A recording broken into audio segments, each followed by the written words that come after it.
Hello friends, welcome to simple cuisine Bangla. আমি আলিয়া। আজকে তোমাদের সঙ্গে ওটস এবং আম দিয়ে চটজলদি 4টি টিফিনের রেসিপি শেয়ার করছি, যেগুলো খেতে ভীষণ টেস্টি হয়, এমনকি প্রচণ্ড পরিমাণে স্বাস্থ্যকর। প্রথমটির জন্য 1 কাপ পরিমাণ জল, 1 চিমটে লবণ, একটি এলাচ এবং একটি তেজপাতা একসঙ্গে খুব ভালো করে ফুটতে দিলাম। এদিকে একটা পাকা আম নিয়েছি বেশ বড় মাপের, এবং আমের পাল্প আমি বের করে নিচ্ছি। এখানে 1 থেকে 1.5 কাপের মতো আমের পাল্প আমাদের এই রেসিপিতে লাগবে। জল ভালো করে ফুটে গেলে এর সঙ্গে অ্যাড করে দিচ্ছি 2 টেবিল চামচ পরিমাণ কুইক ওটস। অবশ্যই কিন্তু এখানে রোলড ওটস ব্যবহার করা যেতে পারে। তারপরে একবার ওটসটা ভালো করে জলের সঙ্গে মিক্স করে নেওয়ার পর অ্যাড করে দিচ্ছি 10 থেকে 12 কোয়ার মতো খোসা ছাড়ানো ভেজানো আলমন্ড বাদাম, এবং খানিকটা পামকিন সিড, সানফ্লাওয়ার সিডস এবং কাজু বাদাম একসঙ্গে করে জলে ভিজিয়ে রেখেছিলাম, সেটা পুরোটাই অ্যাড করে দিলাম।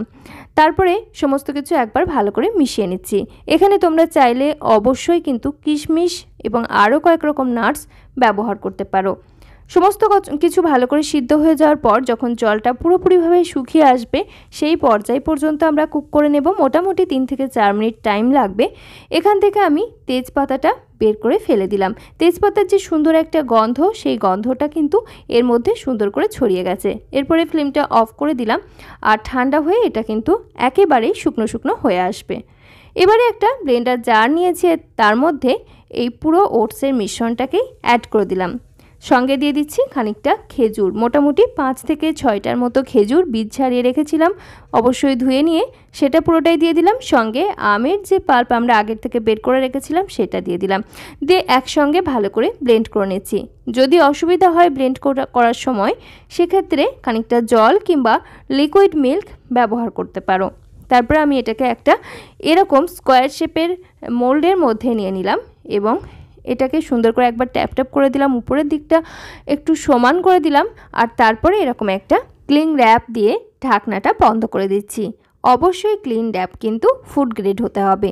তারপরে এটাকে ডিপ ফ্রিজে রেখে দিচ্ছি 8 থেকে 10 ঘন্টার জন্য, আর তারপরে আমরা চেক করে দেখে নেব কেমন এটা তৈরি হলো।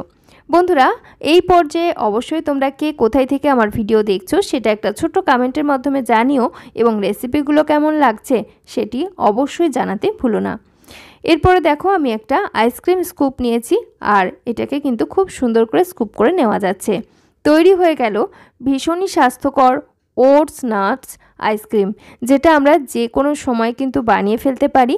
আর বাচ্চাদের যখন আইসক্রিম খাওয়ার বায়না হচ্ছে, তখনই কিন্তু আমরা এটা সার্ভ করতে পারি। ভীষণ স্বাস্থ্যসম্মত একটা আইসক্রিমের রেসিপি চটজলদি সামান্য উপকরণেই কিন্তু বানিয়ে নেওয়া যায়। আশা করছি রেসিপিটা মন্দ লাগবে না।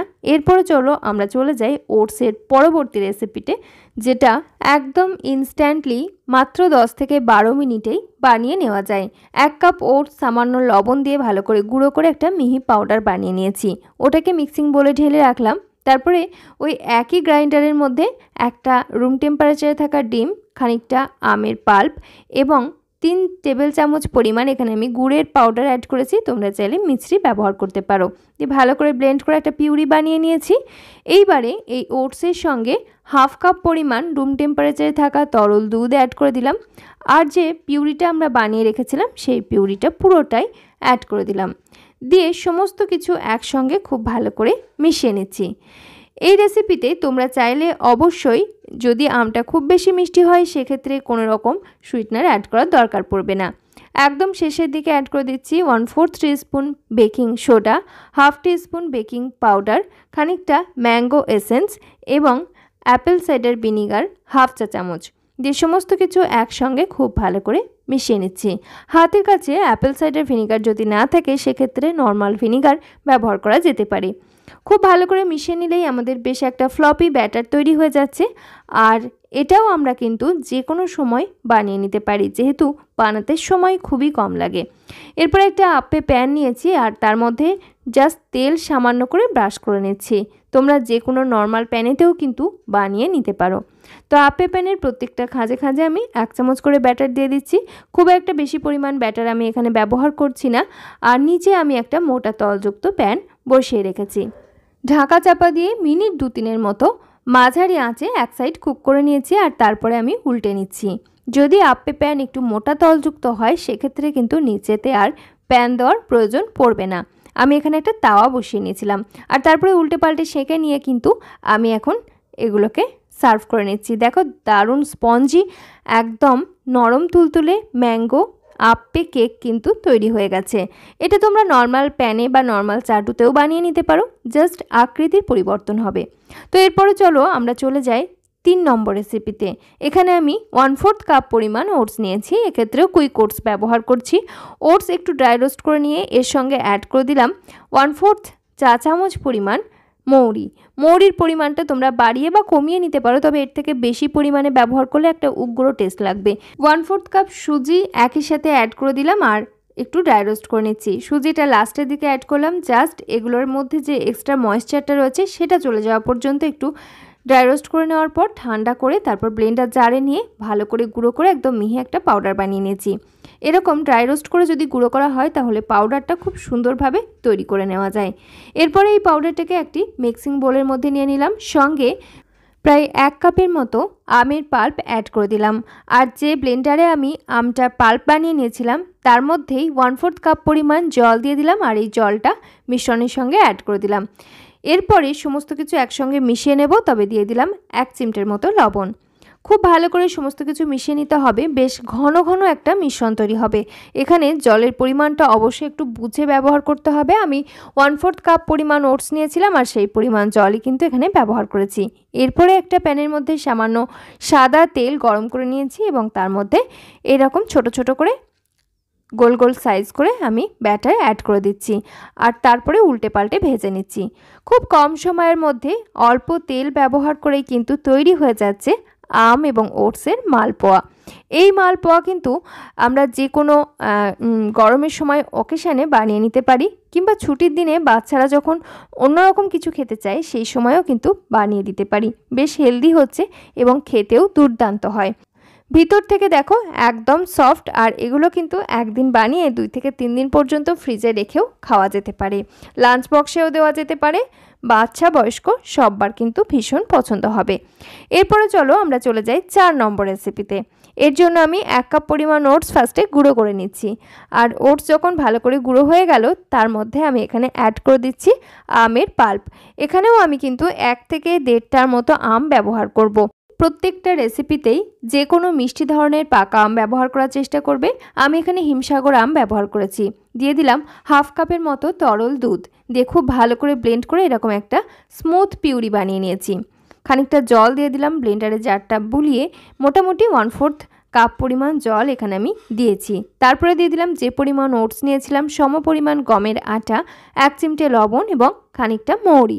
মৌরির টেস্ট কিন্তু এই প্রত্যেকটা আম এবং ওটসের রেসিপির সঙ্গে খুব ভালো যায়, সেজন্য আমি মৌরিটা কিন্তু প্রত্যেকটাতেই প্রায় ব্যবহার করেছি। দিয়ে সমস্ত কিছু একসাথে খুব ভালো করে মিশিয়ে নিচ্ছি। বন্ধুরা, আমাদের আজকের এই রেসিপিগুলো তোমাদের কেমন লাগছে অবশ্যই কিন্তু ছোট্ট একটা কমেন্টের মাধ্যমে জানিও। যদি ভালো লেগে থাকে একটা লাইক করো, চ্যানেলটি সাবস্ক্রাইব করে পাশে থাকা বেল আইকনটা অল করে রেখো, কারণ আমি কিন্তু প্রতিনিয়তই স্বাস্থ্যকর রেসিপি শেয়ার করে থাকি, যেগুলো বাচ্চা থেকে বয়স্ক সবার জন্য উপকারী হওয়ার পাশাপাশি তোমরা যারা শরীরের ওজন নিয়ন্ত্রণে রাখতে চাইছো তাদের জন্য বেশ হেল্পফুল হয়ে থাকে আমার রেসিপিগুলো। তো দেখো মিশ্রণটা আমার কিন্তু বেশ ভালো করে মিশিয়ে নেওয়া হয়ে গেছে। মাঝখানে কিছুক্ষণ রেস্টেও রেখেছিলাম আর তারপরে দিয়ে দিলাম 1 চিমটের মতো বেকিং সোডা।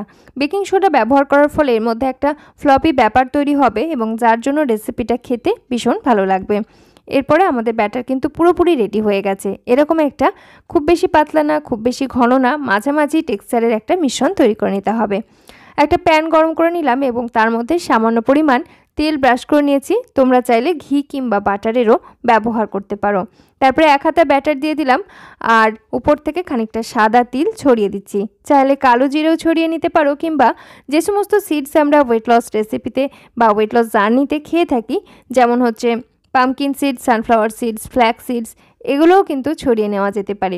দেখতে যেমন দুর্দান্ত লাগবে ঠিক সেরকম পুষ্টিগুণ বেড়ে যাবে এবং খেতেও ভালো লাগবে। উপরের সাইডটা যখন বেশ ছোট ছোট করে এরকম বাবলস উঠতে শুরু করেছে এবং বেশ ড্রাই হয়ে গেছে সেই সময় উল্টে নিলাম। নিচের সাইডটা দেখো বেশ সুন্দর একটা গোল্ডেন কালার ধরেছে, তবে এর থেকেও একটু কম কালার ধরালেই বেটার। তো সুন্দর করে দেখো এরকম জালি জালি তৈরি হয়েছে, যেহেতু আমি এখানে বেকিং সোডা ব্যবহার করেছিলাম। যদি বেকিং সোডা এক্ষেত্রে ব্যবহার না করো সেক্ষেত্রে জাস্ট এই জালি জালি ব্যাপারটা আসবে না, তাছাড়া খেতে কিন্তু ভালোই লাগবে। উল্টে পাল্টে সেঁকে নিয়ে এখন আমরা পরিবেশন করে নিচ্ছি। একই রকমভাবে সবগুলোই বানিয়ে নিয়েছি। ওটসের একদম চটজলদি এই রেসিপিটি কিন্তু লাঞ্চ বক্সে নেওয়া যেতে পারে, সকালের ব্রেকফাস্টে নেওয়া যেতে পারে, বিকেলের টিফিন কিংবা রাত্রে ডিনার সব ক্ষেত্রেই নেওয়া যেতে পারে, বাড়ির যে কোনো বয়সের মানুষকেই সার্ভ করা যেতে পারে। তাই এই ধরনের স্বাস্থ্যকর রেসিপিগুলো অবশ্যই শিখে রাখা আমাদের ডে টু ডে লাইফের জন্য ভীষণ প্রয়োজন। দেখো ভীষণই সফট হয়েছে, আর ভিতর থেকে দেখো দারুণ সুন্দর কিন্তু জালি জালি তৈরি হয়েছে। আশা করছি আমাদের এই 4টি রেসিপির মধ্যে যে কোনো একটা রেসিপি তোমার পছন্দ হবে। বাড়িতে বানিয়ে তারপরে আমাকে কমেন্টে জানিও কেমন লেগেছে। আজকের মতো এখানেই বিদায় নিচ্ছি।